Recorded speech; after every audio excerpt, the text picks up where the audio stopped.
Mes sœurs, comme il nous est bon d'entendre cette page d'Évangile, avec cette parole terrible qui est dite, si nous le laissons faire, tout le monde va croire en lui.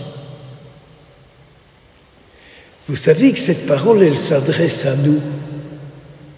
Si je laisse faire Jésus en moi, tout le monde va le vouloir, croire en lui et le laisser faire en eux aussi. Alors, dans notre monde matérialiste, qui propose toutes sortes de choses pour nous en sortir, vous pensez bien qu'ils ne sont pas les partisans de la publicité pour Jésus. Entendons cette parole.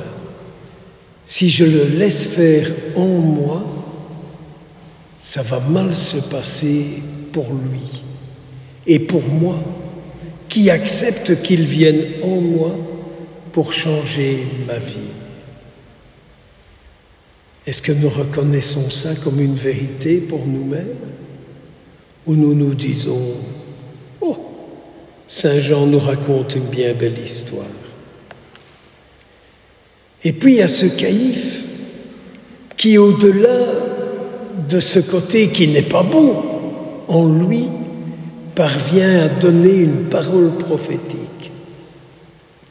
Et il dit, c'est un peu nous dirions, voilà ce que le Seigneur m'a fait comprendre. Laissons-le faire. Laissons-le faire, parce qu'il ne va pas créer une division, mais il va remettre une unité. Une unité de pensée, une unité de cœur, une unité d'action. Et on comprend que notre Seigneur Jésus a tellement ce souci de l'unité. Mais c'est aussi notre unité intérieure.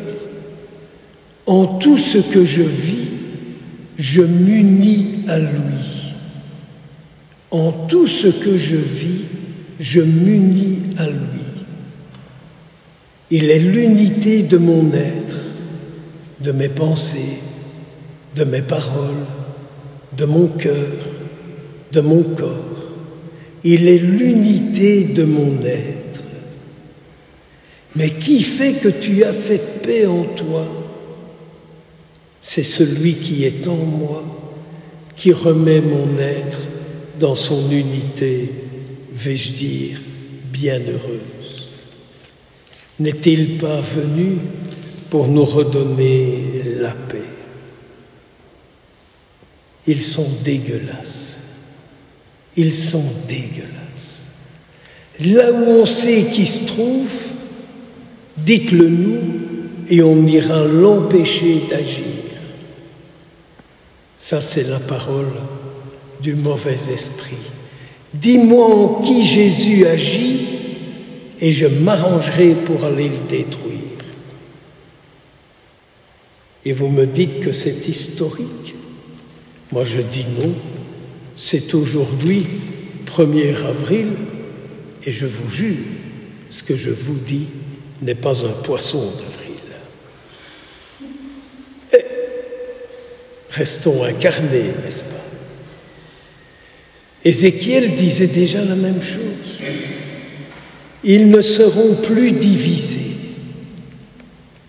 Vous savez combien la division détruit. La division détruit le monde. La division détruit notre Église. La division détruit nos congrégations et ordres. Les divisions détruisent les familles. Et par retour, les êtres humains qui composent ces assemblées, ces lieux, sont à leur tour détruits par la division. La division, c'est l'œuvre du diviseur.